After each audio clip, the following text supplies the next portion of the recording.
Hello students, आप पढ़ रहे हैं कक्षा 12 का जीव विज्ञान, जिसमें आपको चैप्टर 6 पढ़ाया जा रहा है, पुष्पिपात्मों का शरीर। इसमें आप जटिल ऊतक के बारे में पढ़ रहे हैं। पिछले वीडियो में हमने जटिल ऊतक का पहला पार्ट अर्थात जाइलम के बारे में बताया था। इस वीडियो में हम आपको फ्लोएम के बारे में बताएंगे। ठीक है, तो पिछले वीडियो में आपको बताया गया था जटिल ऊतक में एक से अधिक प्रकार की कोशिकाएं होती हैं और ये मिलकर एक इकाई की तरह, एक यूनिट की तरह कार्य करती हैं। जाइलम तथा फ्लोएम जटिल ऊतक के उदाहरण होते हैं। तो जाइलम के स्ट्रक्चर के बारे में हमने डिटेल में आपको समझाया था। अब जो है आपको फ्लोएम के बारे में बताएंगे। तो आइए पहले स्ट्रक्चर के बारे में देखते हैं, फ्लोएम के बारे में। तो ध्यान से देखें, यह आपका फ्लोएम ऊतक है। ठीक है, जो कई कोशिकाओं से मिलकर बना होता है, जो एक साथ एक यूनिट के रूप में कार्य करती हैं। ठीक है, तो ध्यान से देखें, फ्लोएम जो है, जो भी पत्तियों में, क्लोरोफिल में, ठीक है, क्लोरोप्लास्ट में जो भोजन बनता है, जो ग्लूकोज बनता है, कार्बोहाइड्रेट बनता है, उसको फ्लोएम के माध्यम से ही पौधे के हर भागों में पहुंचाया जाता है। जाइलम के बारे में आपने पढ़ा कि जाइलम जो है वह खनिज लवण और वाटर को, पानी को जो है तने और पत्तियों तक पहुंचाने का कार्य करता है। तो ठीक इसी तरह से जो भी पत्तियों में भोजन बनता है, हरे भागों में जो भोजन बनता है, उसे पौधे के हर भागों में पहुंचाने का काम जाइलम का होता है। जाइलम जो है अकेला नहीं है, जाइलम जो है कई कोशिकाओं से मिलकर बनता है। इसके भी कई पार्ट होते हैं। जैसे आपने जाइलम के कई पार्ट पढ़े थे, उसमें आपने जाइलम को पढ़ा था कि जाइलम जो है वाहिनी की वाहिका, जाइलम तंतु और जाइलम पैरेन्काइमा से मिलकर बना होता है। ठीक उसी तरह फ्लोएम भी कई भागों से मिलकर बना होता है, उसकी चर्चा की जाएगी। तो आइए देखें, आप ध्यान से देखें, यह एक फ्लोएम ऊतक का फिगर आप देख रहे हैं, जिसमें आपको एक चालनी छिद्र दिखाई गई है। ठीक है, यह चालनी छिद्र है। ठीक, इसमें आप देखें, यह चालनी नलिका तत्व है, चालनी नलिका तत्व है, यह चालनी छिद्र है आपकी। यहाँ पे देखें, यह फ्लोएम पैरेन्काइमा है और इसमें आप देख रहे हैं यह सहचर कोशिकाएं हैं। ठीक है, यह आपकी सहचर कोशिकाएं हैं, फ्लोएम पैरेन्काइमा। यह सारे फिगर आप देख रहे हैं जो फ्लोएम ऊतक में पाया जाता है। ठीक है, तो आइए अब इसके फ्लोएम के बारे में डिटेल में पढ़ते हैं। फ्लोएम का क्या वर्क है समझने की कोशिश करते हैं। तो आप ध्यान से समझें, फ्लोएम का क्या वर्क होता है। फ्लोएम प्रायः भोजन को, ठीक है, जो भी हरे भागों में भोजन बनता है, कार्बोहाइड्रेट, ग्लूकोज बनते हैं, उन चीज़ों को फ्लोएम प्रायः भोजन को पत्तियों से पौधे के अन्य भागों में पहुंचाते हैं। ठीक है, प्रकाश संश्लेषण के बाद जो भोजन बनता है, प्रकाश संश्लेषण की मदद से उनको पौधे के अन्य भागों में पहुंचाने का काम जो है किसका होता है, फ्लोएम का होता है। तो फ्लोएम प्रायः भोजन को पत्तियों से पौधे के अन्य भागों में पहुंचाते हैं। एंजियोस्पर्म में स्थित फ्लोएम में चालनी नलिकाएं, सहचर कोशिकाएं, फ्लोएम पैरेन्काइमा तथा फ्लोएम तंतु होते हैं। ठीक है, तो एंजियोस्पर्म में जो फ्लोएम होता है उसके कितने भाग होते हैं, 4 भाग होते हैं। 4 भागों से मिलकर फ्लोएम बनता है, जिसमें चालनी नलिकाएं होती हैं, सहचर कोशिकाएं होती हैं, फ्लोएम पैरेन्काइमा होता है और फ्लोएम तंतु होता है। इन चारों भागों से मिलने से फ्लोएम तैयार होता है, जिसके सहायता से पत्तियों में बने भोजन को पौधे के अन्य भागों में पहुंचाया जाता है। जिम्नोस्पर्म में एल्ब्यूमिनी कोशिकाएं होती हैं। ठीक है, जिम्नोस्पर्म में एल्ब्यूमिनी कोशिकाएं होती हैं। ठीक है, तो आप देख रहे हैं एंजियोस्पर्म में फ्लोएम होता है, जिसमें चालनी नलिकाएं, सहचर कोशिकाएं, फ्लोएम पैरेन्काइमा और फ्लोएम तंतु होते हैं, लेकिन जिम्नोस्पर्म में एल्ब्यूमिनी कोशिकाएं होती हैं। चालनी नलिका को देखते हैं, चालनी नलिका कैसी होती है। चालनी नलिका तत्व लंबे, चालनी नलिका जो होती है वह कैसा होता है, लंबे होता है। चालनी नलिका तत्व लंबे, नलिका की तरह संरचना।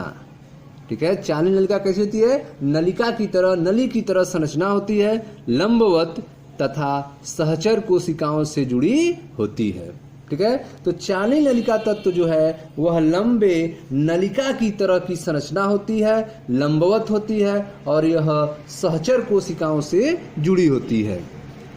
इसकी भित्ति, इनकी अंतःभित्ति चालनी की तरह छिद्रित होता है, जो चालनी प्लेट बनाती हैं। ठीक है, तो आप देख रहे हैं कि जो चालनी नलिका है वह लंबा नलिका की तरह संरचना होती है, लंबवत तथा सहचर कोशिकाओं से जुड़ी होती है। इनकी जो अंतःभित्ति होती है वह चलनी की तरह, जो आटा चालने के लिए आप चलनी यूज करते हैं उस तरह से इसकी अंतःभित्ति जो है चलनी की तरह छिद्रित होती हैं, जो चालनी प्लेट बनाती हैं। ठीक है, जो चालनी प्लेट बनाती हैं। आगे देखें ध्यान से, एक परिपक्व चालनी तत्व में परिधीय साइटोप्लाज्म तथा बड़ी रसधानी होती हैं। ठीक है, एक परिपक्व चालनी तत्व में क्या क्या होता है, तो एक परिपक्व मैच्योर सीप एलिमेंट में, ठीक है, चालनी तत्व में परिधीय साइटोप्लाज्म होते हैं तथा एक बड़ी रसधानी होती है, लेकिन इनमें केंद्रक नहीं होता है।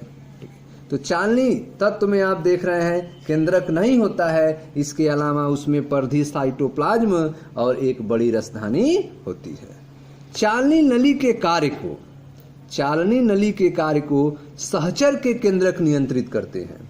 ठीक है, जो इनके साथ जुड़ी हुई सहचर कोशिकाएं होती हैं, ठीक है, उनमें जो केंद्रक होता है वह केंद्रक जो है चालनी नली के कार्य को नियंत्रित करता है।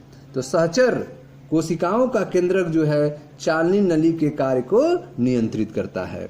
ठीक है, आप फ्लोएम के बारे में पढ़ रहे हैं।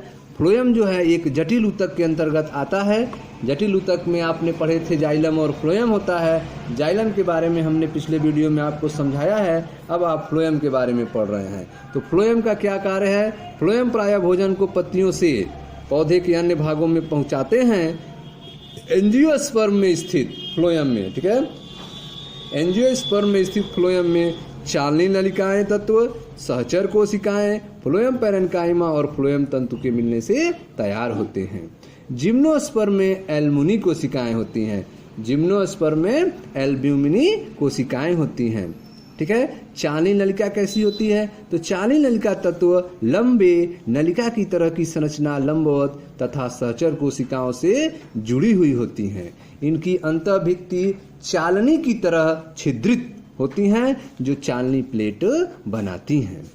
एक परिपक्व चालनी तत्व में, ठीक है, एक मैच्योर चालनी तत्व में परिधीय साइटोप्लाज्म तथा बड़ी रसधानी होती है, लेकिन इसमें केंद्रक नहीं होता है। ठीक है, चालनी नली के कार्य को सहचर के केंद्रक नियंत्रित करते हैं। तो सहचर कोशिकाओं में जो केंद्रक होता है वह चालनी नली के कार्य को कंट्रोल करता है, नियंत्रित करता है। आगे देखें सहचर कोशिकाओं के बारे में। सहचर कोशिकाएं विशिष्ट पैरेन्काइमी कोशिकाएं होती हैं। ठीक है, तो जो फ्लोएम का दूसरा भाग है, ठीक है, फ्लोएम जो है 4 भागों से मिलने से बनता है, जिसमें आपने चालनी नलिका के बारे में पढ़ा। अब आप देखें सहचर कोशिकाओं के बारे में। तो सहचर कोशिकाएं जो हैं वह विशिष्ट पैरेन्काइमी कोशिकाएं होती हैं। सहचर कोशिकाएं विशिष्ट पैरेन्काइमी कोशिकाएं होती हैं। ये चालनी नली के तत्वों से सटी रहती हैं। ठीक है, सहचर कोशिकाएं जो हैं किससे सटी रहती हैं, चालनी नली की कोशिकाओं से सटी रहती हैं। ठीक है, चालनी नली तत्व तथा सहचर कोशिकाएं गर्त क्षेत्र से जुड़ी रहती हैं। चालनी नली तत्व और सहचर कोशिकाएं जो हैं गर्त क्षेत्र से जुड़ी रहती हैं। ठीक है, चालनी नली और सहचर कोशिकाएं जो हैं गर्त क्षेत्र से जुड़ी रहती हैं। ध्यान से देखें, यह आपका कंपेनियन सेल है। ठीक है, यह आपका चालनी, देखिए यह सीव ट्यूब एलिमेंट्स है, चालनी नली इसको कहेंगे, चालनी नली, और यह सहचर कोशिकाएं हैं आपकी कंपेनियन सेल। यह सहचर कोशिकाएं और यह सीव ट्यूब एलिमेंट अर्थात चालनी तत्व, चालनी नली तत्व, यह दोनों आपस में सटी हुई हैं।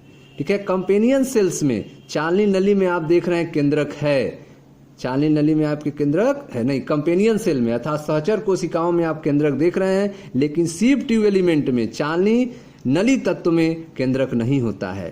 ठीक है, सीव ट्यूब एलिमेंट अर्थात चालनी नली तत्व में केंद्रक नहीं होता है, जबकि कंपेनियन सेल में अर्थात सहचर कोशिकाओं में केंद्रक होता है, जो चालनी नली तत्व को कंट्रोल करने का काम करता है, और यह दोनों एक दूसरे से जुड़ी रहती हैं।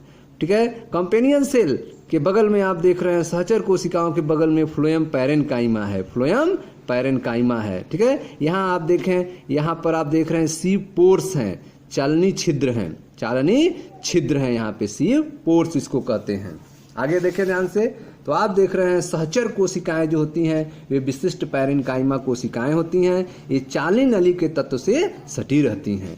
चालनी नली तत्व, ठीक है, चालनी नली तत्व सीव ट्यूब एलिमेंट तथा सहचर कोशिकाएं अर्थात कंपेनियन सेल गर्त क्षेत्र से जुड़ी रहती हैं। ये क्षेत्र अनुदैर्घ्य भित्तियों के बीच में रहते हैं। जो गर्त क्षेत्र हैं वे कहाँ रहते हैं? अनुदैर्घ्य भित्तियों के बीच में रहते हैं। सहचर कोशिकाएं चालनी नली में, ठीक है, कंपेनियन सेल्स सीव ट्यूब्स, सहचर कोशिकाएं चालनी नली में दाब ग्रेडियंट को बनाए रखती हैं, पोटेंशियल को बनाए रखती हैं, ठीक है। जो सहचर कोशिकाएं हैं वह सीव ट्यूब में चालनी नली में दाब ग्रेडियंट को बनाए रखती हैं, ठीक है, विभव को बनाए रखती हैं, ठीक है। तो यह था आपका सहचर कोशिकाओं के बारे में, ठीक है, कंपेनियन सेल के बारे में। अब आइए फ्लोएम के अगले भाग के बारे में देखते हैं, फ्लोएम पैरेन्काइमा के बारे में।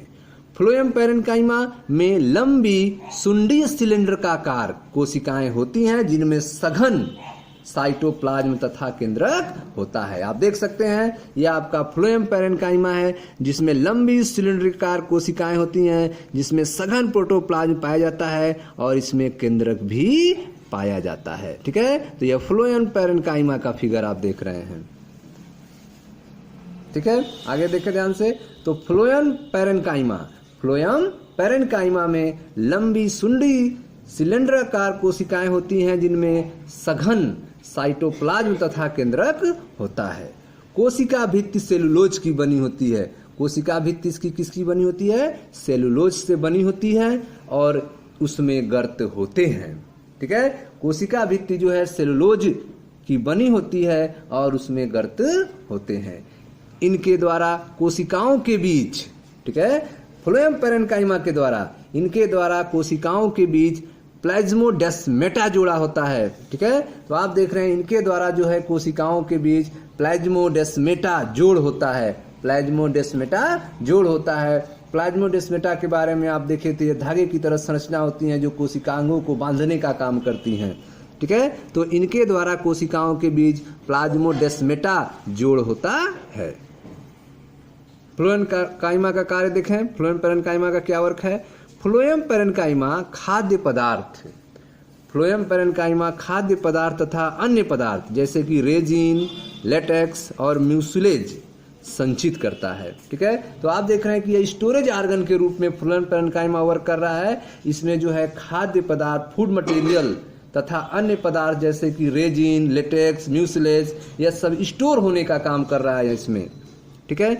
एक बीजपत्री पौधों में फ्लोएम पैरेन्काइमा नहीं होते हैं, ठीक है। तो एक बीजपत्री में फ्लोएम पैरेन्काइमा नहीं होता है। तो फ्लोएम पैरेन्काइमा होता कैसा है? तो फ्लोएम पैरेन्काइमा में लंबी सुंडी सिलेंडराकार कोशिकाएं होती हैं जिनमें सघन प्रोटोप्लाज्म तथा केंद्रक होता है। कोशिका भित्ति सेलुलोज की बनी होती हैं और उनमें गर्त होता है। इसके द्वारा कोशिकाओं के बीच प्लाज्मोडेस्माटा जोड़ होता है, ठीक।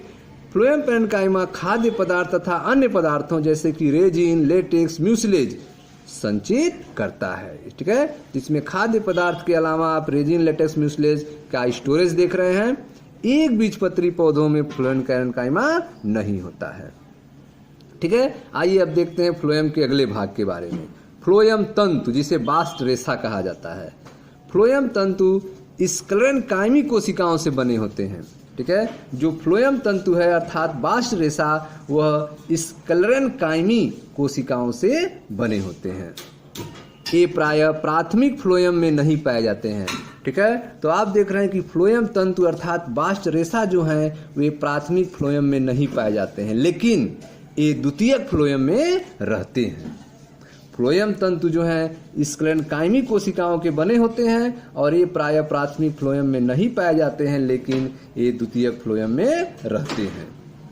ये काफी लंबे, अशाखित तथा नुकीले होते हैं।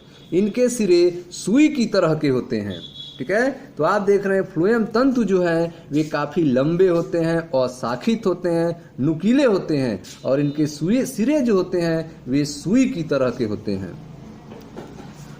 फ्लोएम तंतु की कोशिका भित्ति काफी मोटी होती है, ठीक है। फ्लोएम तंतु की जो कोशिका भित्ति होती है, सेल वॉल जो होती है, वे काफी मोटी होती है। परिपक्वता पर, ठीक है, मैच्योरिटी पर, परिपक्वता पर इन तंतु में प्रोटोप्लाज्म समाप्त हो जाता है और वे मृत हो जाते हैं, ठीक है। तो आप देख रहे हैं कि परिपक्वता पर इन तंतु में प्रोटोप्लाज्म जो है वह समाप्त हो जाता है और वे मृत हो जाते हैं।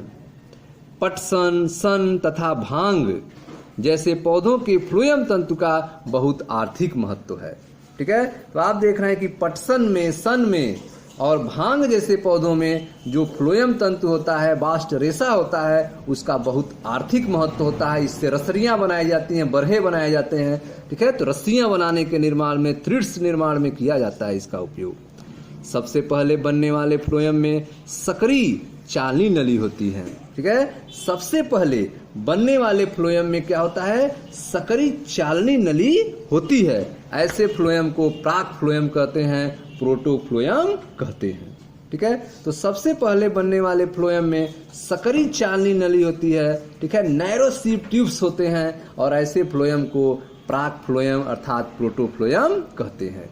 बाद में बनने वाले फ्लोएम में बड़ी चालनी नली होती है, ठीक है। जो बाद में फ्लोएम बनते हैं उनमें बड़ी चालनी नली होती है और उन्हें मेटाफ्लोएम कहते हैं, अनुफ्लोएम कहते हैं, ठीक है। तो पहले बनने वाले फ्लोएम में सकरी चालनी नली होती है, ऐसे फ्लोएम को प्रोटोफ्लोएम अर्थात प्राक फ्लोएम कहते हैं। और बाद में बनने वाले फ्लोएम में बड़ी चालनी नली होती है और उसे अनुफ्लोएम अर्थात मेटाफ्लोएम कहते हैं, ठीक है स्टूडेंट्स। तो इस तरह से आपने देखा कि फ्लोएम जो है वह जटिल ऊतक के अंतर्गत आता है। फ्लोएम जो है क्या कार्य करता है, तो फ्लोएम जो है प्रायः भोजन को पत्तियों से पौधे के अन्य भागों में पहुंचाता है। एंजियोस्पर्म में स्थित फ्लोएम में चालनी नलिकाएं तत्व, सहचर कोशिकाएं, फ्लोएम पैरेन्काइमा और फ्लोएम तंतु होते हैं, ठीक है। तो फ्लोएम में कितने भाग होते हैं, फ्लोएम में 4 भाग होते हैं। किसमें, एंजियोस्पर्म में।